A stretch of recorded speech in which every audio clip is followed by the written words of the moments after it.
जीविका जिह्वा मूल के ऊपर जिह्वा के अग्रभाग के आकार का स्रोत अधिजीविका कहलाता है। संक्रमण से पाक हो जाने पर इसकी चिकित्सा ना करें। अब देखो, हमको देखने में उल्टा लगता है, उपजीविका और अधिजीविका, उपजीविका और पता नहीं क्या लिख दिया, अभिजीविका। कफ रक्त दोष है, कफ रक्त दोष है। जिह्वा के अग्र स्वरूप का, हमारा जो टंग है ना उसके टिप के जैसा, जिह्वा अग्र रूप का, जिह्वा अग्र रूप का। यहाँ पे जिह्वा उन्नस्य, जिह्वा को ऊपर, उन्नस्य हो गया, वो सही लिख लेना, जिह्वा को ऊपर उठाकर हुआ, मतलब ये हमारी जिह्वा है तो ये जिह्वा के नीचे होता है। हमको क्या लगता है उपजीविका जिह्वा के ऊपर होगा, ऐसा नहीं है, जिह्वा को ऊपर उठाकर हुआ तो नीचे होगा, तभी तो जिह्वा ऊपर उठेगी ना। तो अधिजीविका में क्या होता है, जिह्वा के ऊपर होता है, लिखा तो है, क्या लिखा है, जिह्वा के ऊपर होता है, जिह्वा मूल के ऊपर। जिह्वाग्र बंधो ऊपरी, कहाँ होता है, ऊपरी। जिह्वा बंध मतलब जिह्वा का जहां पर कनेक्शन है, मतलब जिह्वा मूल, उसके ऊपर होता है वो अधिजीविका है, और नीचे होता है जिह्वा को ऊपर उठाकर वो उपजीविका है। ये बात समझ में आ गई क्या अब आपको?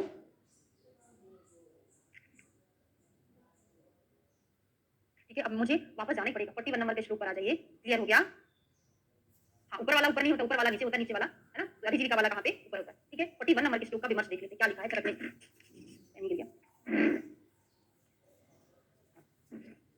तो क्या है, कफ रक्त के प्रकोप के कारण पूरा था, इसको केवल कफजन्य माना है। यह श्लेष्मा प्रकृति जिह्वा मूले अवतिष्ठते, इन्होंने बोला है कि जिह्वा मूल में अवतिष्ठित होता है, जिह्वा मूल में होता है। ठीक है, आंसू संजनी भागवत ने इसको अधिजीविका कहा है, इससे यह रसिका वाणी अवरोध करता है, तो केवल चरक का याद रखना कफजन्य, और उन्होंने कहा बोला जिह्वा मूले अवतिष्ठते बोला। तो वापस चलते हैं, अधिजीविका मतलब जिह्वा के ऊपर होने वाला, उपजीविका मतलब जिह्वा के नीचे होने वाला, है ना, ये बस कंसेप्ट था।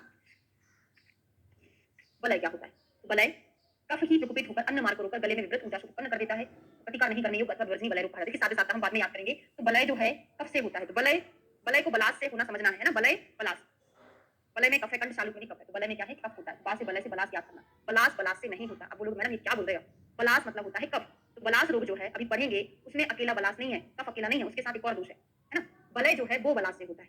ये समझ में आ गया, समझ में आया कि नहीं आया? ठीक है, कफ के प्रकोप से होता है, अन्य मार्ग को रोक देता है, करोति अन्य गति निवार्य, केवल अन्न को रोकता है, केवल अन्न को रोकता है बलय। याद कैसे करोगे, अब याद करो। अपन बोलते ना पता नहीं कौन सी बला आ गई थी, मैंने उस घड़ी में खाना खाया तो मेरे गले में फंस गया, अन्य गति निवार्य, वो खाने को निगलने नहीं दे रहा, क्योंकि यहाँ पे कफ फंसा हुआ था। तो याद तो हो गया कौन सी बला आ गई थी, मतलब बलय हो गया था ऐसा कि गले में कफ फंसा हुआ था, कफ दोष है, तो खाना अंदर ही नहीं जा रहा था, तो याद हो गया। और इसमें क्या करना है, इसको सर्व प्रकार से प्रतिकार नहीं करना चाहिए, विवर्जनीय बताया। ये वाला श्लोक ही पूछा जाता है, कोटेशन पूछा जा सकता है, सर्व था आबार प्रतिवार वीर्य विवर्जनीय, असाध्य लोग बता। अब बलास आ जाओ, तो बलास जो है, बलास किसको बोलते हैं, कफ को बोलते हैं। इसका श्लोक कफ से शुरू नहीं है, इसमें दो दोष होते हैं, क्या क्या है, बलास में कफ भी होता है, वात भी होता है। वात कफ दोष है, क्या है, वात कफ दोष होता है। तो गले दोषों को दोष श्लेष्मान लो श्वास रोपन्नम मर्म छिद्दम, मर्म को छेद करता है, मर्म मतलब बहुत ज्यादा पीड़ा पहुंचाता है। दुस्तरम बलास संयम निपुणम, दोष याद कर लो कहाँ का है, इतना ही ठीक है। श्वास को अवरोधित कर देता है, तो कफ वायु वृद्ध होकर श्वास का वेदना उत्पन्न करता है, निवृत्त वैद्य को मर्म तथा दुष्ट चिकित्सा बलास रोग कहते हैं। कैसा होता है ये, दुस्तर होता है, दुष्ट चिकित्सा होता है। ठीक है, हाँ, बला होना, बलास होना बहुत खराब करके भी याद हो सकता है। एक वृंद बहुत ज्यादा एग्जाम में पूछा जाता है, एक वृंद थोड़ा सा बचा हुआ है, कर ही लेते हैं, वैसे पढ़ाते पढ़ाते भी बोर हो गई है ना बहुत, क्योंकि कल से फिर हम अपना कौन सा चिकित्सा स्थान शुरू कर देंगे ना। एक वृंद वृत्तो अन्नतो या शवतु कंडू, ये वाला क्वेश्चन पूछा जाता है, कंडू वान्वितो अपाक्य मृदु गुरुष्ट। एक वृंद में क्या होता है, कफ और रक्त दोष होता है, ये मैं आपको इकट्ठा याद कराऊंगी, कफ रक्त दोष वाले इकट्ठा हम याद कराएंगे। कंडू वान्वितो अपाक्य, वृत्त होता है, एक क्या है, एक गोला बना दो, एक में हमने क्या बना दिया, एक गोला बना दिया, तो कैसा होता है, वृत्त होता है, स्रोत होता है, कफ रक्त दोष होता है, और इसमें दाहयुक्त कंडुयुक्त पाक रहित अपाक्य, मुलायम मतलब मृदु भारी स्रोत होता है, उसको एक वृंद कहते हैं। अब वृंद और एक वृंद में डिफरेंस पूछ लिया जाता है। अच्छा, अब क्या करें, पढ़ना पड़ेगा कभी, है ना। वृंद में क्या होता है, फीवर रहता है, तीव्र ज्वर रहता है, एक वृंद में ज्वर नहीं रहता है ना, ये भी व्रत है, वो भी व्रत है। ठीक है, अधिक उठा हुआ गोल होता है दाहयुक्त, वो भी दाहयुक्त, हाँ ये भी दाहयुक्त है। डिफरेंस इतना होता है कि यहाँ पे बुखार रहता है, एक वृंद में एक चीज नहीं होता, बुखार नहीं होता। तो याद हो जाएगा ना, पित्त छतज प्रकोप विद्या सत्व पवनासर्जम, इसमें दोष क्या होता है, वृंद में लिखा हुआ है पित्त रक्त दोष होता है, पीरा पित्त रक्त, तो बुखार आएगा तो पीरा होगी, तो पीरा करके याद कर लेना, पित्त छतज मतलब पित्त रक्त दोष होता है, वृंद में पित्त रक्त दोष है।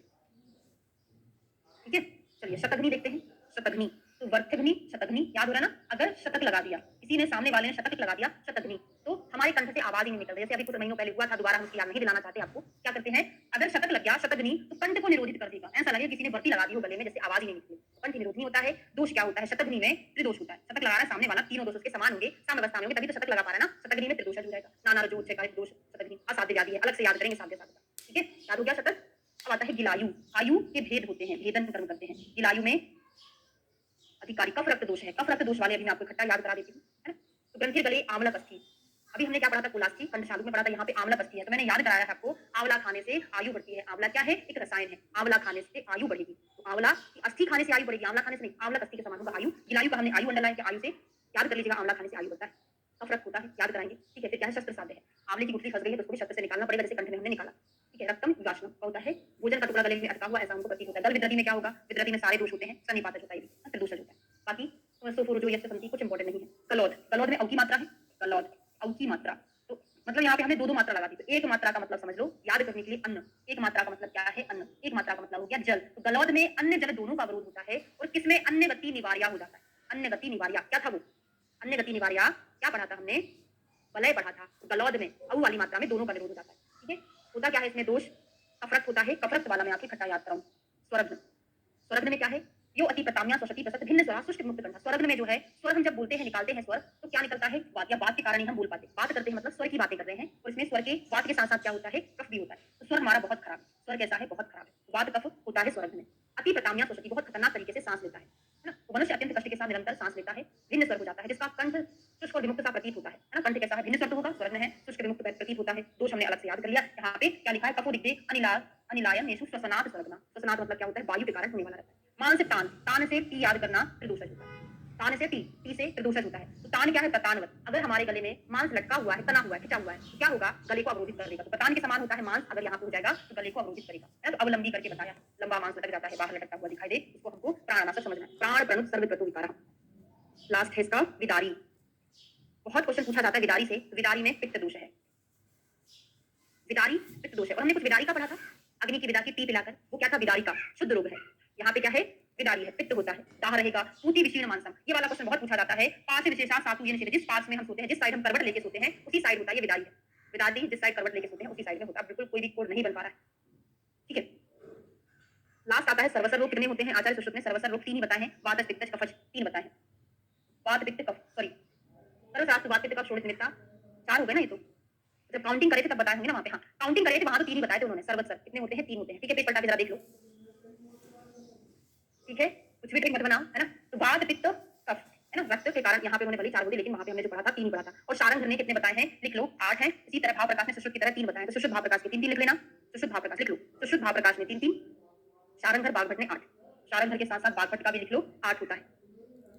शारंगर बागभट्ट का 8 होता है।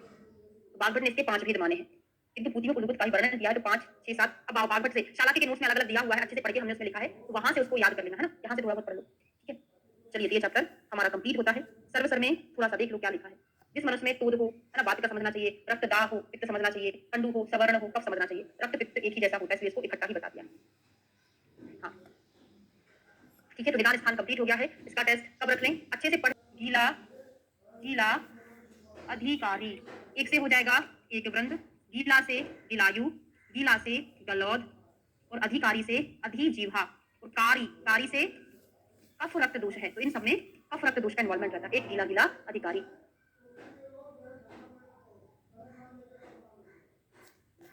चिकित्सा स्थान का फर्स्ट चैप्टर शुरू करेंगे हम आज। चैप्टर का नाम है द्विवर्णीय चिकित्सा।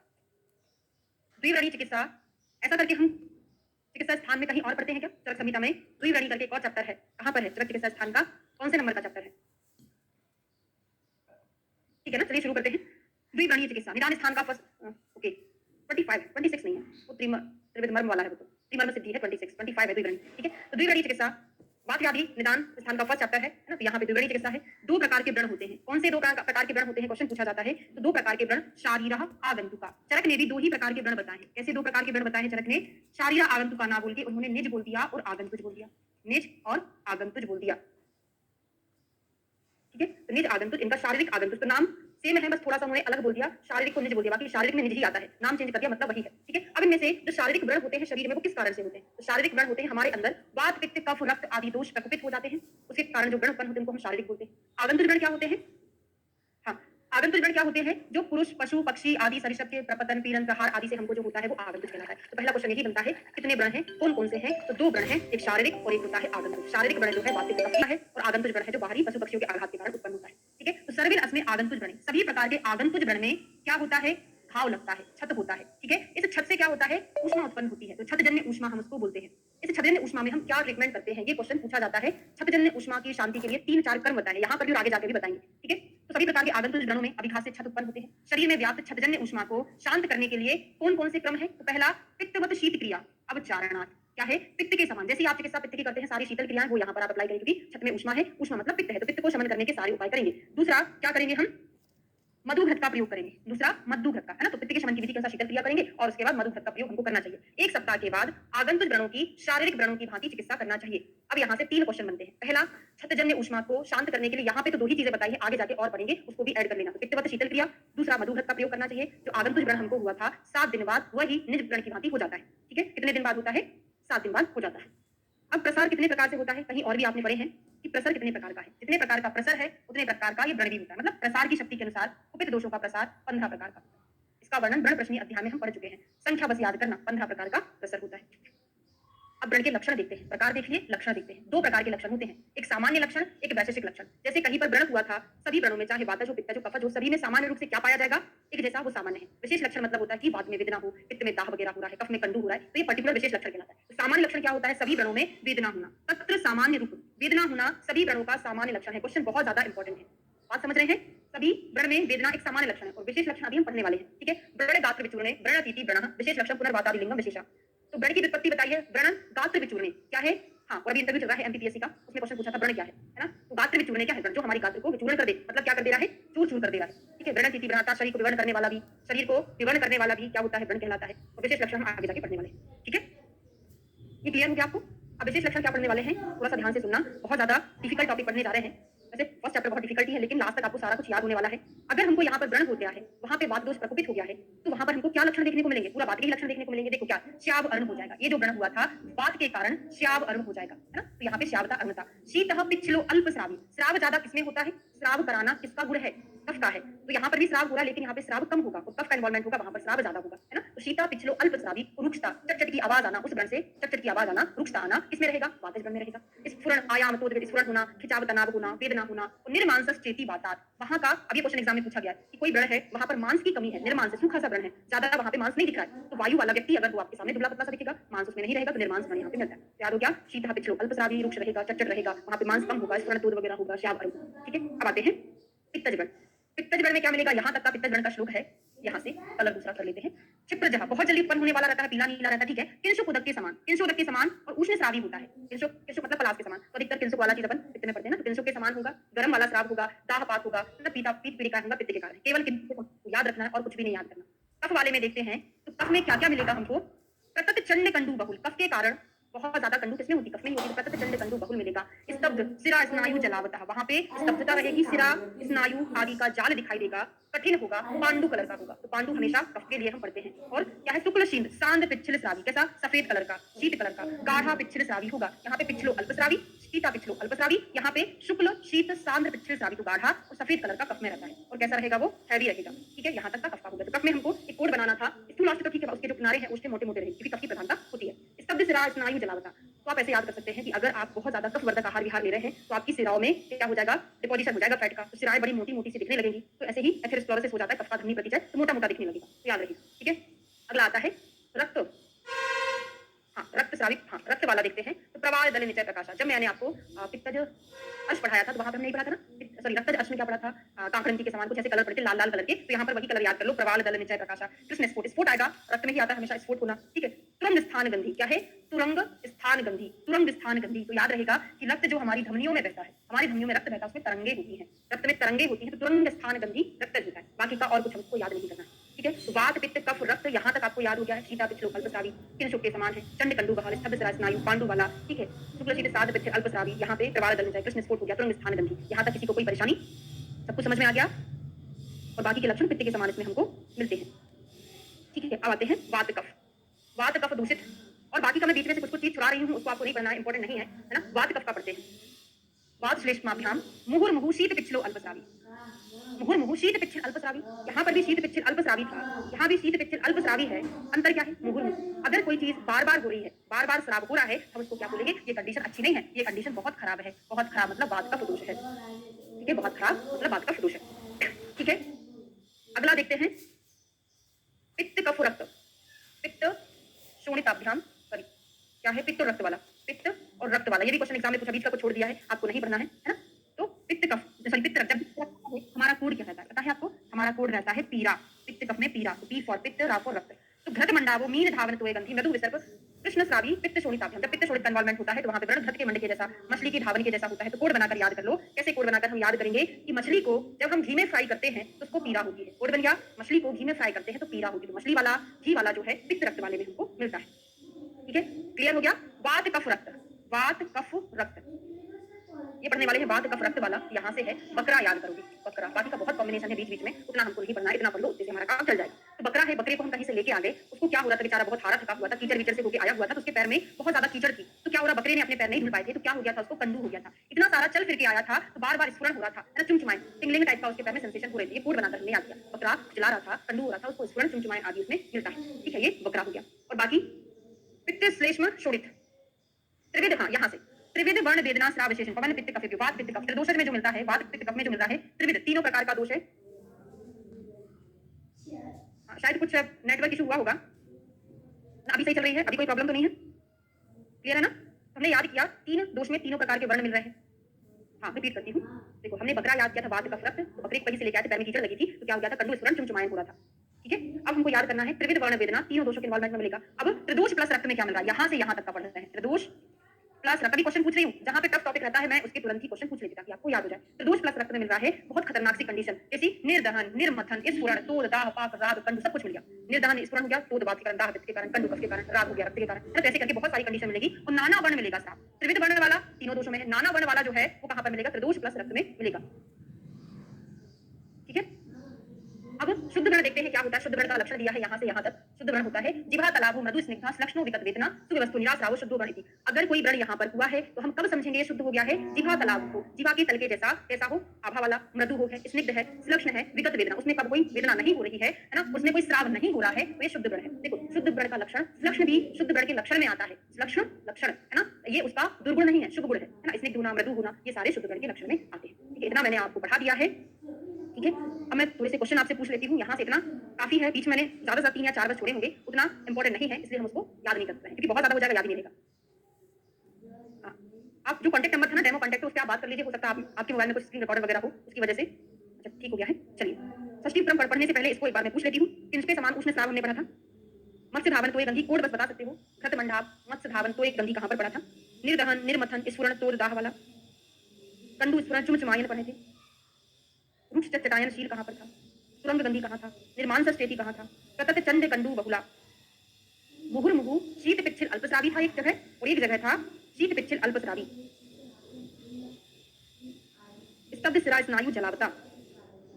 इतने क्वेश्चन यहां से पूछे जाएंगे। तो बन पाए हैं आप लोगों से, क्वेश्चन बन गए हैं।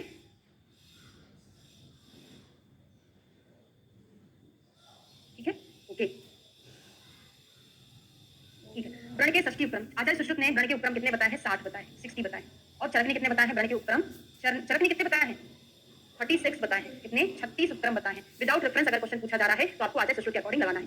ठीक है, प्रथम उपक्रम क्या है, शुरू के 2 याद कर लो, आखिरी के 2 याद कर लो, बीच के हमको नाम याद करने की जरूरत नहीं है, पर्टिकुलर पढ़ेंगे तो याद हो जाएगा। तो फर्स्ट उपक्रम क्या दिया है, अवतर्पण, दूसरा आ से ही आलेख है। तो फर्स्ट है अवतर्पण, सेकंड है आलेख, और लास्ट का जो है, सबसे लास्ट का रक्षा विधान है, उसका सेकंड लास्ट क्या है, आहार। तो आहार की रक्षा करना चाहिए, आहार की रक्षा, आहार विधान, रक्षा विधान, और यहाँ पे अवतर्पण और आलेख। अब इन क्रमों में कषायवर्ती कल्प सर्पित रस्त्रिया उच्चुन का व्रणों के शोधन रोपण के लिए होता है। 8 इनमें शस्त्र क्रम भी है, शोध स्थापन क्षारग्नि हमको यहाँ से नहीं पढ़ना है, कोई काम का नहीं है। 36 प्रकार के उपक्रम आचार्य चरक ने वर्णित किया हुआ है, विमर्श में लिखा है। अब पहले उपक्रम का वर्णन शुरू कर रहे हैं, अवतर्पण। ठीक है, अवतर्पण क्या होता है, तो अवतर्पण आद्युपक्रमा एष सर्वशोफानां सामान्यः प्रधानतमश्च। इसके पहले फर्स्ट लाइन पढ़ लो, इंपॉर्टेंट है। पहले कहा जा चुका है कि शोध के 6 प्रकार होते हैं। अवतर्पण से लेके विरेचन पर्यंत 11 उपक्रम, जो हमने क्रम अभी नहीं पढ़ा है, छोड़ दिए हैं। तो अवतर्पण से लेके विरेचन पर्यंत 11 उपक्रम किसके लिए होते हैं, शोध के होते हैं। किसके लिए, शोध के। अवतर्पण से लेके विरेचन पर्यंत 11 शोध के हैं। इन उपक्रमों का प्रयोग शोध के प्रतिकार के लिए करना चाहिए। शोध के वर्ण के रूप में परिवर्तित हो जाने पर भी इन उपक्रमों का प्रयोग में कोई विरोध नहीं पड़ता। शेष उपक्रम प्रायः वर्ण चिकित्सा में प्रयुक्त होता है। अवतर्पण पहला उपक्रम है और सभी प्रकार के शोधों के लिए सामान्य तथा सर्वश्रेष्ठ विधि है। ठीक है, हाँ। अब आपसे ये क्वेश्चन पूछा जाएगा कि व्रण के उपक्रम में फर्स्ट उपक्रम क्या है, अवतर्पण है। दूसरा आपसे क्या पूछा जाएगा, शोफ का प्रथम चिकित्सा क्या है, शोफ की प्रथम चिकित्सा क्या है। आलेप लगाओगे कि अवतर्पण लगाओगे, आलेप लगाओगे कि अवतर्पण लगाओगे, बताइए। सभी सोफों का आद्य उपक्रम क्या है? अवतर्पण है, आलेप नहीं है। सेम टू सेम यही श्लोक आप कहाँ पढ़ के आए थे? सुश्रुत सूत्र स्थान के 18वें चैप्टर में पढ़ के आए थे, वहाँ पे अवतर्पण की जगह आलेप लिखा था, बाकी सेम श्लोक ऐसा ही लिखा था। क्योंकि चिकित्सा वाला क्वेश्चन है इसलिए यहाँ से क्वेश्चन अटेम्प्ट किया जाएगा, तो आपका फर्स्ट आंसर जो है अवतर्पण लगेगा। ठीक है, क्लियर हो गया? चलिए अवतर्पण के बारे में पहला हमने श्लोक पढ़ लिया। अवतर्पण के बारे में हमको 3 श्लोक पढ़ना है। पहला पढ़ लिया, सभी श्लोकों में प्रधान उपक्रम होता है। दूसरा श्लोक पढ़ते हैं, अवतर्पण कहाँ किया जाता है? अवतर्पण का मतलब होता है घटाना, या जो दशविध लंघन होता है वो अवतर्पण है। दशविध लंघन क्या होता है? चतुष्प्रकारासन शुद्धि, उसमें अनुवासन नहीं होगा। पिपासा आतक मारुतो पाचनान उपवासश्च व्यामश्यति लंघनम। इस प्रकार से 4 और 6 10 ये दशविध लंघन ना अवतर्पण ही है। ये कब कराए जाते हैं? जब दोष बढ़े हुए हों तो उसको कम करने के लिए अवतर्पण कराया जा रहा है। ये मेरा मतलब मैं जो चीज बोल रही हूँ उसको थोड़ा सा ध्यान से आप सुनो कि बढ़े हुए दोष में कम कराने के लिए, ये श्लोक की मैं बात कर रही हूँ, दोषो क्षय उपशांत्यर्थम, दोष बढ़े हैं उनकी शांति के लिए ये कोटेशन देगा, बोलेगा यहाँ पे कौन सा कर्म करते, तो बढ़े हुए दोष में अवतर्पण करते। बाकी हमारा कोई भी काम का नहीं है, क्योंकि हमको 60 श्लोक पढ़ना है, 60 किसी में 3 है किसी में 2, कम से कम 80 श्लोक पढ़ना है। तो केवल एक पॉइंट आपको याद रखना, बढ़े दोषों को घटाने के लिए अवतर्पण करते हैं। ठीक है, अवतर्पण का निषेध कहाँ होगा? अवतर्पण का मतलब होता है कुल मिला के चीजों को घटाना। तो घटे हुए में क्या घटाना? बढ़े हुए में घटाएंगे ना। अगर कोई छत्ती का पेशेंट है, वात व्याधि का पेशेंट है, शोष का पेशेंट है, उसमें हम अवतर्पण नहीं करेंगे क्योंकि ऑलरेडी उसमें धातु का क्षय हुआ रहता है। ऊर्ध मारुत मतलब वातज व्याधि वाला, जिसको तृष्णा है, क्षुधा है, शोष है, थका हुआ है, उन कंडीशन में अवतर्पण नहीं करेंगे, क्योंकि अवतर्पण जो होता है धातु को कम करता है। अगर बहुत ज्यादा धातु कम हो जाएगी ना तो वायु की वृद्धि हो जाएगी, इसलिए हमको वातज व्याधियों में स्पेशली जहां पर क्षय हुआ रहता है उन कंडीशन में अवतर्पण नहीं कराना। तो अवतर्पण के हमने 3 श्लोक याद कर लिए।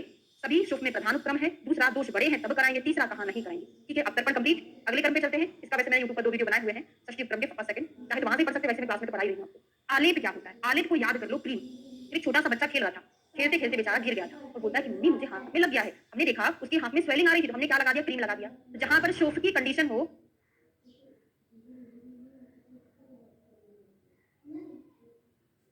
है ना, व्रणेश उग्र जाओ, बच्चे को जो प्रॉब्लम क्या सही चल रहा है, तो जहां पर शोफ था, बच्चे को वेदना हो रही थी, उस व्रण में हमने क्रीम लगा दिया। क्रीम मतलब अवतर्पण। अभी सही है कि नहीं है? मुझे लग रहा है आज कुछ इशू आ रहा है नेटवर्क में। तो शोफ हो गया था, शोफ हो गया था तो हमने उस पर क्रीम लगा दी। शोफ में क्रीम और बच्चे को वेदना हो रही थी तो वहां पे हमने आलेप मतलब क्रीम लगा दी। ठीक है, बस इतना ही याद करना है। अब आलेप के लिए भी हम 3 श्लोक पढ़ने वाले हैं। क्या श्लोक पढ़ने वाले हैं? आलेप मैंने रिपीट कर दिया है। पहला हो गया जहां पर सूजन है क्रीम लगा दो। दूसरा उपमा पढ़ने वाले हैं, उपमा यथा प्रज्वलिते वेशम ममसा परिशेचनम, परिशेचनम क्षिप्रम प्रसाम्य अत्यग्निम आलेपनम। क्या बोला है उन्होंने कि जिस प्रकार जलते हुए घर में जल छिड़कने से जिस प्रकार अग्नि शीघ्र शांत हो जाती है, उसी प्रकार व्रण पर किया गया आलेप पीड़ा को शीघ्र दूर करता है। तो आलेप के संदर्भ में आपको एक उपमा भी याद रखना है। क्या? जलता हुआ घर, पानी वाला उपमा यहाँ भी और एक परिशेचन में भी आएगा। मैं आपको कोड बनाकर याद कराऊंगा। ठीक है, आप ऐसे याद कर सकते हो कि कहीं घर जल रहा है, एक हीरो है, बाहर अंदर हीरोइन जल रही है, तो हीरो जो है आलेप लगा कर जाएगा उस हीरोइन को बचाने के लिए जलते हुए घर में। तो आलेप वाला कोड याद रहेगा। ठीक है, आलेप हमने जो लगाया था, बच्चा गिर गया था, स्वेलिंग था, लेप लगाया था, वो लेप करेगा क्या? स्वेलिंग को शांत करेगा, प्रहलादन करेगा, है ना, और वहां पे कोई इंफेक्शन ना हो, कोई बैक्टीरिया एंटर ना करे, वो शोधन करेगा। शोफस से हरने, शोफ को हरेगा, शोधन करेगा, प्रहलादन करेगा। शोधन मतलब वहां पे कुछ इंफेक्शन होगा तो उसको ठीक करेगा लेप। ठीक है, आलेप वाले 3 श्लोक क्लियर हो गए। कहां पढ़े? शोफ ज्यादा हो, एक उपमा पढ़ ली, दूसरा प्रहलादन शोधन आदि करता है। तीसरा पढ़ते हैं परिषेक। परिषेक क्या होता है? जो भी दोष प्रकोपित है उन दोष वाली औषधियों को हमने लिया, क्वाथ बनाया, पेशेंट को हमने उस पे लेटा दिया है ना, टेबल पे, और पूरे शरीर पर परिषेक किया जाता है ना, फब्बारे से किया जाता है, डोरी से किया जाता है, वो परिषेक कहलाता है। परिषेक करता क्या है वो देखना, हमको ये नहीं पढ़ना है। ठीक है, अच्छा एक जगह और आया है, ठीक है देख लीजिएगा, मुझे याद नहीं है, है ना। तो यथा अंबुदी सिच्यमाना शांतिम अग्निच्छति दोषा अग्नि सहसा परिशेकेन शाम्यति। यहाँ पर वही उपमा दी है, हिंदी से थोड़ा सा पढ़ लेते हैं। जल सिंचन से जिस प्रकार अग्नि शांत हो जाती है, उसी प्रकार परिशेक से दोषाग्नि का सहसा दोषों का सहसा शमन हो जाता है। ठीक है, तो परिशेक में वही उपमा है, आलेप में वही उपमा है, अंतर इतना है। अंबुदी सिच्यमाना यहाँ पर भी है, यहाँ पर भी दिया है, बेशम या परिशेचनम। तो परिशेक वाले श्लोक में, परिशेक के श्लोक में परिशेचन नहीं आया है। परिशेक के श्लोक में परिशेचन नहीं आया है। परिशेचन कहाँ आया है? आलेप में। बाकी को जो दूसरा है वो परिशेक का है, अंबुदी वाला सिच्यमाना इसका परिशेक का। तो हमने कितने कर्म पढ़ लिए हैं? 3 पढ़ लिए हैं। कौन कौन सा? पहला हमारा अवतर्पण हो गया, दूसरा आलेप, तीसरा हमारा हो गया परिशेक। यहाँ तक किसी को कोई परेशानी बताते चलना भी है ना, ये 2 लेक्चर का चैप्टर है, एक में कंप्लीट नहीं होगा, आधा ही कराऊंगी मैं। क्लियर हो गया? अब आते हैं अभ्यंग। अभ्यंग जैसे हमने, हमारे पास पेशेंट आया, हमने उसका एग्जामिन किया, उसमें वात दोष का प्रकोप था, तो हम वात दोष को देखते हुए उसका अवलोकन करते हुए उसमें अभ्यंग करेंगे। महानारायण तेल से जो है ना, जो भी तेल है, पित्त है, पित्त को देखते हुए क्षीर वाला तेल का प्रयोग करेंगे, कफ को देखते हुए सहचर तेल का प्रयोग करेंगे। तो दोषम आलोक क्या बोला है? दोषों को देखते हुए आपको अभ्यंग करना है, ये दोषों का शमन करेगा, और अभ्यंग करने से क्या होगा? बॉडी में मृदुता लाता है। तो याद ही तो हो गया, पेशेंट आया, अभ्यंग करना था, हमने दोषों को देखा, दोषों को देखकर उसमें तेल का यूज किया, तो कैसा हो जाएगा? शमन हो जाएगा और सॉफ्टनेस आ जाएगी। तो 4 कंप्लीट हो गए। विधान क्या है ये नहीं पढ़ना है। अब आता है स्वेदन। चरक जी ने सूत्र स्थान के 22 नंबर के चैप्टर लंघन वर्णी में क्या बताया? स्वेदन का श्लोक क्या है? स्तंभ गौरव शीतघ्नम स्वेदनम स्वेदकारकम। स्तंभ गौरव शीतघ्नम स्वेदनम स्वेदकारकम, स्वेदनम स्वेदकारकम, यही बताया है। ठीक है, तो वहां पर भी 3 चीजें थी। अगर हम स्टीम लेते तो किसी का स्नेहन कराया, उसको स्वेदन कराते। स्वेदन क्या करता है? स्तंभता को हरता है, कुल मिला के कफ को शांत कर रहा है, कुल मिला के कफ को शांत कर रहा है। स्तंभितता को हरेगा, गौरव को, शीतता को हरेगा स्वेदन का काम। यहाँ भी 3 कर्म, यहाँ भी 3 कर्म, रुजावताम, दारुणानाम, कठिनानाम, 3 चीजें थी। अगर कहीं पर पेन हो रहा है, स्वेदन करेंगे तो उष्ण है, वायु कैसी होती है? शीतल होती है ना। तो ये सारे जो कर्म है वायु करा रहा था। रुजा को हरेगा, दारुण था, वहां पे रुक्षता थी, वायु से रुक्ष हुआ था, तो उसको भी ठीक कर दे, क्योंकि ये शीतल होता है, उष्ण होता है। कठिन कोई चीज है, कड़े होता है, उसको सॉफ्ट कर देगा। 3 चीजें हो जाएंगी, रुजावताम, दारुणम, कठिनानाम। तो स्वेदन तक कंप्लीट हो गया, 5 कर्म हमारे कंप्लीट हो चुके हैं। छठवां कर्म विमलापन शुरू करते हैं। विमलापन समझते हैं क्या होता है? विमलापन जैसे बाजार गए, वहां से आम लेके आए थे, पका हुआ ना था ना वो कच्चा था, बीच का था, मिडिल था, ना ज्यादा पका ना ज्यादा कच्चा। हमको उसका क्या निकालना है? जूस निकालना है। तो क्या करेंगे? हम उसको उंगलियों से उसको क्या करेंगे? उसका मर्दन करेंगे, है ना? उंगलियों से मर्दन करके ये विमलापन कहलाता है, उसका जूस निकालेंगे। ऐसे ही अगर आपको यहाँ पे कुछ हुआ था, आपने उंगलियों से दबा के उसका पस निकाल दिया, वो विमलापन कहलाता है। ये होता है, ठीक है? तो स्त्रणाम रुजाम मंद कार्यम विमलापनम भवेत्। और कैसे कैसे करना है आपको विमलापन? मंद मंद। अगर आपको आम को एकदम से आपने दबा दिया, पूरा आम का जूस मुंह पे आ जाएगा ना, तो उसको मंद मंद क्या करना है? विमलापन करना है, क्योंकि अभी कंफ्यूजन हो जाएगा। ये रुजावताम दारुणा नाम था, ये स्त्रणाम रुजाम मंद था, तो मंद से कोड बना दिया, मंद मंद करना चाहिए, ठीक है? और क्या है? अब आता है उपनाह, ठीक हो गया? थोड़ा सा विमर्श देख लो। दलहर जी ने बोला है किससे मर्दन करना चाहिए? अंगुली आदि मर्दन, अंगुली का यूज करना चाहिए, लेकिन सुश्रुत जी ने अंगुली बताया ही। यहाँ पे केवल उन्होंने बोला है मंद मंद करना चाहिए। अंगुली का नाम जो है दलहर जी ने दिया है। लाइट जा सकती है बीच में, यहाँ पे बारिश का मौसम होने वाला है। बादलों क्या है? उपनाह। यहाँ से यहाँ तक का हम उपनाह पढ़ रहे हैं। 7वां मैंने बोला ना, आपने सोच लिया कि मुझे 7 उपक्रम कैसे याद होंगे, मुझे छत पर पहुंचना है, 7 सीढ़ी है, मैं कैसे चढ़ूंगा? नहीं चढ़ पाओगे, सोचते रहोगे। एक एक चढ़ते जा रहे हैं, आपको आसानी लगती जा रही है, आप पीछे देखते जा रहे हैं, मैंने इतनी चढ़ी। आपने 6 सीढ़ी चढ़ चुके हैं, अब 7वीं सीढ़ी हम चलने वाले हैं, ठीक है? हाँ, गरजने वाले बरसते नहीं है, सही बात है। उपनाह पढ़ने जा रहे हैं। देखो क्या होता है, उपनाह क्या होता है? हमने जो भी औषधियां है, डर लगता है गरज रहा है यहाँ पे, है ना? तो जो भी औषधियां हैं हमने उसका चूर्ण लिया, पानी डाल के कुछ दिया, है ना? और मोटा मोटा रोटी जैसा बना लिया। रोटी बनाना सेकना नहीं है उसको, है ना? बना लिया और जहां पर है वहां पे रख दिया, वहां पे उष्ण गिरे वाली औषधियां रहती हैं। अगर आपका आधा पका शुद्ध था, उसको पका देगा, है ना? और आम उसको नॉर्मल कर देगा, ठीक है? पके विदग्ध को पका देगा, आम को शांत कर देगा, क्योंकि पकाने का काम करता है, क्योंकि इसमें उष्ण औषधियां होती है, वही काम है। क्या है? शोफे उपनाह कुरियाद आम विदग्ध हो। आम शोफ में, विदग्ध शोफ में इसका प्रयोग किया जाता है। उपनाह करता क्या है? अविदग्ध का शमन करता है और विदग्ध का पाप करता है। याद करके रखिएगा, आगे जाके मैं आपको कोई चीज पढ़ाने वाली हूँ, है ना? वहां पर ये चीज रिपीट होने वाला है, ठीक है? 7 तक क्लियर हो गया है। 8वां देखते हैं, पाचन। 8वां पाचन। पाचन में आप कैसी औषधियों का प्रयोग करेंगे? पाचन में आप उष्ण वीर्य, जैसे दही है, तक्र, सुरा, सुक्ति, धान्य, अम्ल आदि का प्रयोग करोगे, जो क्या करेगा? आमवस्था को पचाने का काम करेगा। पाचन का थोड़ा सा, बारिश होने लगी है ना, कभी भी लाइट जा सकती है, तो परेशानी होना। जैसे अविदग्ध स्रोत की शांति तथा क्या लिखा है? विदग्ध स्रोत का पूर्ण पाक होता है। फिर अवतरण से लेकर विवेचन तक की क्रियाओं से जिस स्रोत की शांति ना हो, उसका पाचन निश्चित अध्याय में निर्दिष्ट किया, निर्दिष्ट औषधि वगैरह करना चाहिए। पाचन में क्या है? कौन सी औषधियां ले रहे हैं? दही, तक्र, शुक्त, कांजी, सुरा आदि का प्रयोग किया जाता है ना? तो गरम गरम स्रोत लगाया जाता है। तो याद तो हो गया, दही, शुक्र, सुरा, तक्र आदि का प्रयोग किया जाता है। अब 9 नंबर का आता है विश्रावण। नहीं रह जाएगा ना, बर्मा दूंगी मैं। हाँ, ठीक है। हाँ, हो रही है, जाओ ना, ठीक है? क्लियर हो गया? विश्रावण। रक्त मोक्षण कहाँ कराएंगे हम? हितम संभोजनम चापि पाकाय अभिमुखो यदि वेदना उपशमनार्थाय। वेदना की शांति के लिए हम क्या कराते हैं, है ना? वेदना की शांति के लिए और पाद के शमन के लिए हम क्या कराते हैं? रक्त मोक्षण कराते हैं। और किस कंडीशन में? अचिरोध पतिते शोफे कुर्याद स्फुरित मोक्षणम। अचिरोध पतिते मतलब जो लंबे समय का नहीं है, जो अभी उत्पन्न हुआ है। मेरी आवाज आ रही है कि नहीं आ रही है? बारिश बहुत तेज हो रही है, आवाज आ रही है?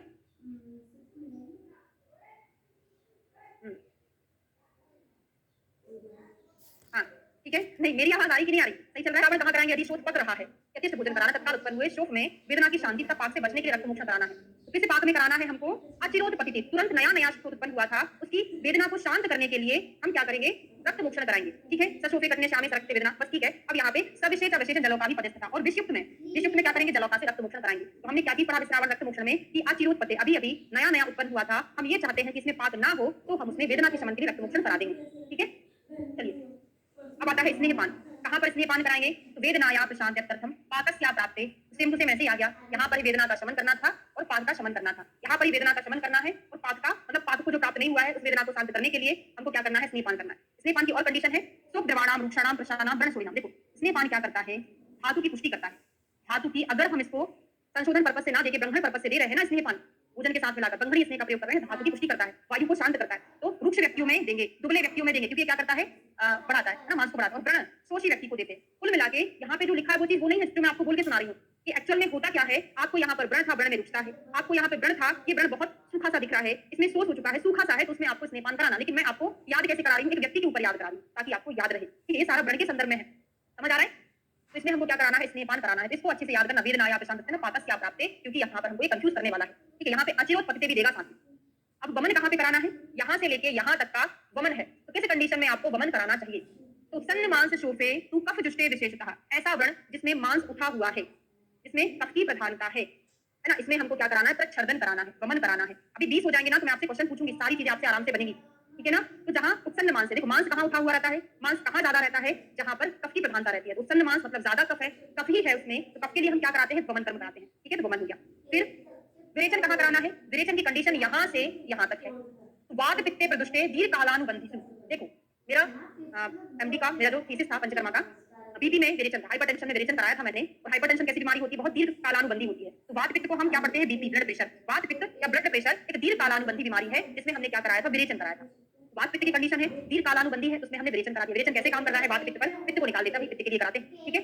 अब आता है छेदन। छेदन कर्म कहाँ कराएंगे, यहाँ से लेके यहाँ तक का कोटेशन छेदन के लिए है। तो अपाकेशु, रोगेशु, कठिनेशु, स्थिरेशु, जहाँ पे पाक ना हो, रोगेशु कठिन है, स्थिर है, वहां पे आपको स्नायुपूत है, जहां पर गैंग्रीन हो गया है, स्नायुपूत आदिशु गैंग्रीन हो गया, वहां पे छेदन करना। छेदन मतलब काट देना चाहिए। तो देखिए हमने पास से पतंग बनाया, पतंग बन गया, इस पतंग के पेट को छेदन कर दो जरा। इस पतंग के पेट का छेदन कर दिया तो षटकोण का शाह बन गया, शू लगा दो, मतलब हमने इसमें छेदन कर दिया। जितने भी शू शू वाले हैं, शा वाले हैं, उसमें क्या कराना है, छेदन कराना। अपाकेशु, रोगेशु, कठिनेशु वैसे पढ़ के समझ में आ जाएगा, ठीक है। अगला आता है भेदन, यहाँ से यहाँ तक का भेदन है। भेदन का मतलब क्या होता है, इंसीजन करना, इंसीजन देना। कहाँ इंसीजन देते हो, देखो क्या था, यहाँ पे एक बहुत बड़ा घाव तो नहीं, उसी बड़ा वाला उसने ब्लिस्टर बना दिया था, है ना। छाला घाव नहीं था, मतलब पूरा ओपनिंग उसमें नहीं थी। अगर उसमें इतना सारा पस भरा था, उसमें ओपनिंग थी ही नहीं, उसमें ओपनिंग थी ही नहीं, उसके लिए हम क्या करेंगे, थोड़ा सा चीरा लगाएंगे, मतलब थोड़ा सा भेदन करेंगे और उसको दबा के पस को निकाल देंगे, है ना। तो भेदन कहाँ करते हैं, अंतापुर अवक्त्रेषु, जिसके अंदर पस भरा है लेकिन उसमें वक्त्र नहीं है, उसकी कोई ओपनिंग नहीं है, अंतापुर अवक्त्रेषु में हम क्या करते हैं, भेदन कर्म करते हैं। समझ आ गया, ठीक है। अब धारण कर्म कहाँ करते हैं, तो बाल वृद्ध, है ना, जो सॉफ्ट नेचर के लोग होते हैं। धारण पाटन टाइप, मतलब इसमें डायरेक्ट कट नहीं करते, यहाँ पे कुछ वृक्ष औषधियों से स्क्रैपिंग करते हैं, तो वहाँ पे वो चीज वहाँ से फटकर वहाँ का बस निकल जाता है, उसको धारण कहते हैं। तो बालक, वृद्ध, क्षीण, भीरू, योषित मतलब स्त्रियों, इनमें हम और मर्म स्थान पर जो हुए हैं उनमें हम क्या करेंगे, धारण कर्म करते हैं, ठीक है।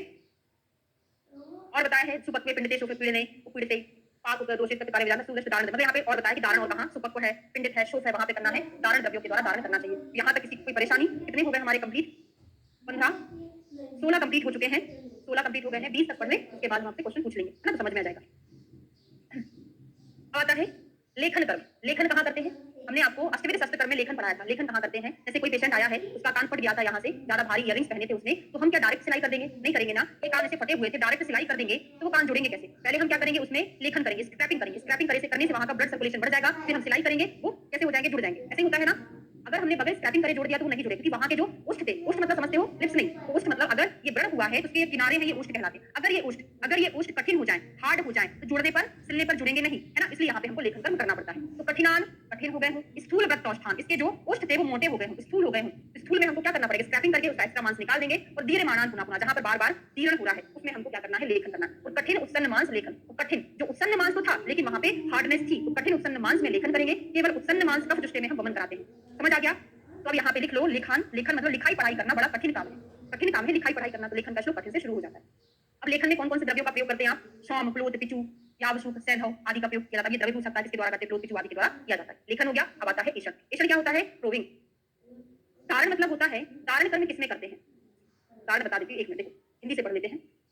बालक, वृद्ध, असहनशील व्यक्ति, क्षीण, स्त्री, मर्म के ऊपर उत्पन्न हुए व्रण में हमको धारण कर्म करना चाहिए। धारण कर्म पिंडीभूत शोध, जिस व्रण में त्वचा में पाक हो गया हो, व्रणोपचार को जाने वाला व्यक्ति पीड़न द्रव्य मिश्रक अध्याय में बताए हुए हैं, वो द्रव्य भली प्रकार पीड़न कर भली भांति पिसे हुए धारण द्रव्य छार आदि से प्रतिसारण करेगा, तो वहां से निकल जाएंगे, ठीक है। मिश्रक अध्याय में है उसके द्रव्य, आप पढ़ना चाहें तो। ऐषण मतलब क्या होता है, प्रोविंग। प्रोविंग क्या होता है, मार्ग को ढूंढना। तो कहां पर करते हैं हम ऐषण कर्म, जहां पे हमको कोई नाड़ी व्रण मिलता है, कोई स्पेस मिलता है, वहां पे हम ऐषण कर्म करते हैं। तो नाड़ी व्रण, शल्य गर्भान, नाड़ी व्रण वाला आ जाए तो उसमें हम ऐषण कर्म करते हैं। किसके द्वारा कर सकते हैं, करीर, बाल, अंगुली, ये क्वेश्चन पूछा जा सकता है। ऐषण कर्म के लिए हम करीर का प्रयोग करते हैं, बाल का प्रयोग करते हैं, अंगुली का प्रयोग करते हैं। अब नेक्स्ट है आहरण। आहरण मतलब होता है एक्सट्रैक्शन, खींच कर निकालना। देखो ज्यादा कोड में नहीं बता रही हूँ, आपको समझा कर याद करा, लंबे समय तक याद रहेगा। अगर आपको एक्सट्रैक्शन करना है, निकालना है, तो कैसे निकालोगे, विवृत मुख में निकालोगे या समृत में निकालोगे, दोनों में निकाल सकते हैं। समृत को विवृत करके भी निकाल सकते हैं, समृत असमृत आस्य। बुद्धिमान वैद्य खुले हुए तथा बंद मुख वाले व्रण के पस को खींच कर निकाले। तो चाहे खुला हुआ मुख हो चाहे बंद हुआ मुख हो, हमको उसको एक्सट्रैक्ट करना है, खींच कर निकालना है। तो मुख खुला हो या बंद हो, खींच कर आहरण कर्म करना चाहिए, ठीक है। अब व्यधन कर्म और विद्रावण कर्म कहाँ करते हैं, तो वहन, विद्रावण मतलब विश्रावण। तो व्यधन साधे तो यथा देशम प्रमाणता, वेद रोगों में हमको वहां पर वेधन करना है और क्या करना है, श्रावण करना। यहाँ से कोई क्वेश्चन नहीं पूछा जाता है, वेधन करके मतलब पंक्चरिंग करके वहां से हमको ड्रेन करना चाहिए। तो विशाल दिष्ट उदर मूत्र वृद्धि आदि में किया जाता है, यहाँ से कोई क्वेश्चन नहीं बनता है। तो ये 20 मैंने आपको पढ़ा दिए हैं, इनमें क्वेश्चन पूछ लेती हूँ, है ना। क्लास को खत्म ही करेंगे, फिर 40 जो है कल आपको पढ़ा दूंगी, नहीं तो ज्यादा हो जाएगा, इतना टॉपिक थोड़ा सा टफ है। हाँ तो चलिए बताइए, स्त्रीणाम रुजताम मंद कार्यम। स्त्रीणाम कोई लेफ्ट नहीं करेगा, कोई मतलब नहीं रहेगा, जब तक आप खुद को वेरीफाई नहीं करेंगे आपको पता कैसे चलेगा कि मुझे याद हो गया है। स्त्रीणाम मंद कार्यम क्या होता है, वेरी गुड, विलापन होता है। दोषम आलोक्य उपयुक्तो दोष शमनम मृदुताम च करोति। दोषम आलोक्य, मृदुताम कहां पढ़े थे, अविदग्धा शमम यान्ति विदग्धा पाकम एति च। अविदग्ध को शमन कर दे, विदग्ध को पाचन कर दे, कहां पढ़े हैं। रुजताम, दारुणाम, कठिनानाम, ये कहां आता है। वेदना उपशमनार्थाय, पाक शमाय और अचिरोत पतिते शोफा। अचिरोत पतिते शोफा में वेदना की शांति के लिए क्या करोगे, उत्सन्न मांस शोफे तु कफ जुष्टे। समृत असमृत आस्य में क्या करोगे? अंतः पूय अवक्त्रेषु और अपाकेषु तुरोगेषु कठिनेषु स्त्रेषु स्थानान स्नायु कोठादिषु में क्या करते हैं? सुखद्रवाणाम रुक्षाणाम कृशानाम व्रणशोषिणाम में क्या करोगे? एक उपमा आई है, यथा प्रज्वलिते वेशंभसा परिसेचनम, किसके संदर्भ में आई है? दोषोच्छय उपशांत्यर्थम। दोषोच्छय उपशांत्यर्थम में कौन सा कर्म करते हैं? बाल वृद्ध साहस क्षीण भीरु मर्म के ऊपर अगर हो जाए तो उसमें क्या करोगे? वात पित्त प्रदुष्ट में और दीर्घ कालानुबंधी में क्या करोगे? वात पित्त प्रदुष्ट है, दीर्घ कालानुबंधी है, क्या करेंगे? कठिन स्थूल व्रतौष्ठान धीर्यमानान पुनः पुनः, कठिन है स्थूल व्रतौष्ठ है, उसमें क्या करना है? देखो मैंने सारा आपको कुछ डायग्राम बना के समझाया, स्टोरी के थ्रू समझाया, क्योंकि साथ के साथ उत्क्रम करना एक बहुत बड़ी बात है, याद नहीं होता जनरली, लेकिन फिर भी मैं कोशिश करती हूँ आपको कैसे भी कोलेट करके याद करानी। ठीक है, तो ये हमारे सारे क्वेश्चन हो गए हैं। नाड़ी व्रण में कौन सा कर्म कराते हैं, तो 20 के 20 मैंने पूछ लिए है, तो सब कुछ बन पा रहा है? कितने क्वेश्चन मतलब कितने परसेंट बन पा रहा है? सारे क्वेश्चन बने हैं, कुछ नहीं बने हैं? सारे क्वेश्चन बन पा रहे हैं? बहुत हर एग्जाम में पूछा ही जाना है, पूछा जाता है, बहुत इंपॉर्टेंट टॉपिक है।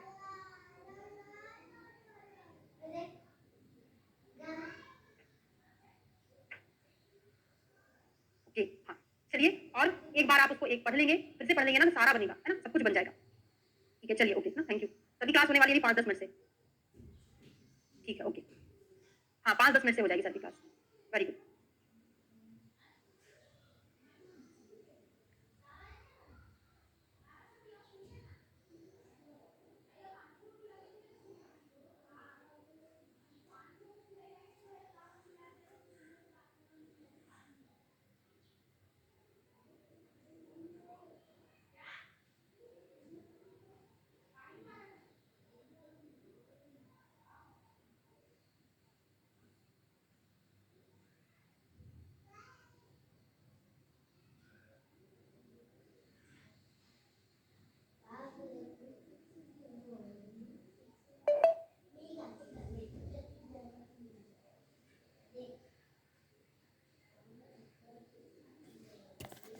विद्रा ठीक है, उसके आगे से पढ़ेंगे सीवन और संधान। तो सीवन कर्म हम कहाँ करते हैं? सीवन कर्म कहाँ करते हैं? कोई हमारे पास पेशेंट आया, उसके घाव में कट गया था, पस बना हुआ है, तो क्या हम सीवन करेंगे? नहीं करेंगे ना, उन्हीं चीजों में हम सीवन करेंगे। ठीक है, दारण लेखन अभी बता दूंगी ना बाद में। तो सीवन उन्हीं में करेंगे जहां पर पाक ना हो, अपाक उपद्रता, जहां पर पाक ना हो, उपद्रव से रहित हो। ठीक है, ये मांसस्था विव्रताश। और क्या है? मांस में विव्रताश, जिसके मुख खुले हुए हैं, है ना, क्या है? जिसके मुख खुले हुए हैं उसमें आप क्या करोगे? सीवन करोगे। तो अब पाक होगा, मांस से स्थित ब्रण है, और जिसके मुख खुले हुए हैं उसमें हम सीवन करके क्या कर देंगे? उसको बंद कर देंगे। तो पाक जन्य उपद्रवों से रहित मांस में स्थित तथा खुले हुए मुख वाले ब्रण में सीवन करना है और संधान करना चाहिए। या तो उत्तम सीवनम तेषु कार्यम संधान में। और क्या करना है? सीवन के बाद हम संधान कर देते हैं। पीड़न क्या होता है? तो देखो हमने क्या पढ़ा था, भेदन कहाँ पढ़ा था, कोई बताएगा? भेदन इंसीजन देकर पस को निकाल रहे हैं, इंसीजन देकर पस को निकाल रहे हैं, वो क्या था? अंतापुय अवक्त्रेषु। अंतापुय अवक्त्रेषु जहां पर अंदर पस है लेकिन वहां पे मुंह नहीं है, ओपनिंग नहीं है, तो हम भेदन करके पस को निकालेंगे। अब यहाँ पर ओपनिंग है, यहाँ पर कोई घाव नहीं, कोई पूरा हो गया था, उसमें थोड़ा सा मुख है, तो हम क्या करेंगे? उसको दबाकर निकाल देंगे। तो पूय गर्भान अणु द्वारा, अगर गर्भ में पूय है, गर्भ मतलब यूट्रस नहीं, गर्भ मतलब कोई भी कैविटी है, उसके अंदर अगर पस है, छोटा सा मुंह है, तो हम उसको क्या करेंगे? पीड़न करके निकाल देंगे। तो पूय से युक्त छोटे मुख वाले और मर्म स्थान में स्थित गणों में क्या करेंगे? पीड़न द्रव्यों से पीड़ित करके निकाल देंगे। ये पीड़न हो गया, पूय गर्भान अणु द्वारम। नहीं, क्लास आज थोड़ी लेट ही स्टार्ट की थी मैंने, 6:06 से स्टार्ट हुई है ना। आप होम पर ही नोटिफिकेशन देख लिया करो, कुछ फोन आ गया था उसकी वजह से लेट हुई, बात क्लास लेट कभी नहीं करती मैं, है ना, और मैं कभी नहीं कर सकती थी, उनको सम्मानीय थे, है ना, अच्छा नहीं लगता उनको, इसलिए। तो पीड़न पूय गर्भान अणु द्वारा व्रणांतर गतम, ठीक है, याद हो गया, समझ आ गया, क्लियर है। पीड़न करने के लिए प्रलेप को सूखने देना चाहिए, व्रण के मुख पर लेप नहीं लगाना चाहिए, इस प्रकार स्वयं बाहर निकलता रहता है। यहाँ से कोई क्वेश्चन नहीं बनता। अब आता है शोणित स्थापन। शोणित स्थापन सिरावेदादि विभिन्न कारणों से रक्त वृद्धि अधिक होने पर पूर्व कथित जो शोणित स्थापन विधि में हम रक्त को रोकने के 4 उपाय पढ़ के आ गए हैं ना, चतुर्विधम विधि विरस निवारणम, संधान, स्कंदन, पाचन, दहन। तो हमको ज्यादा रक्तस्राव अगर हो रहा है तो उसको रोकने के लिए कौन से उपाय करना चाहिए? वही उपाय करना चाहिए जो हम शोणित वर्णनीय अध्याय में पढ़ के आ चुके हैं। तो हमने क्या देखा? अभी सीवन संधान देखा। सीवन कहाँ करते? मुख खुला हुआ है, वहां पे पाक नहीं है, वहां सीवन करेंगे, उसके बाद संधान कर देंगे। पीड़न कहाँ करेंगे? पूय गर्भान अणु द्वारा, छोटा सा मुख है, वहां पे पीड़न करेंगे। शोणित स्थापन में 4 उपाय होते हैं। निर्वापण का मीनिंग क्या होता है? दाह को शमन करना, दाह शमन होता है निर्वापण। जैसे आपने घृत के श्लोक में पढ़ा होगा, वात पित्त निलाहरम ऐसे करके कुछ श्लोक आया होगा, है ना। निर्वापण दाह का शमन करने वाला होता है घृत, है ना। तो निर्वापण क्या करेगा? दाह का शमन करता है। दाह से ही आपको याद हो जाएगा, दाह पाक ज्वर प्रणाम, जिनमें पित्त का प्रकोप है, रक्त से दूषित है, उनमें करना चाहिए। डायरेक्ट पूरा पढ़ने की जरूरत ही नहीं पड़ेगी हमको, यही से हमारा क्वेश्चन सॉल्व हो जाएगा। ठीक है, निर्वापण हो गया। उत्कारिका, उत्कारिका का प्रयोग कहाँ करेंगे?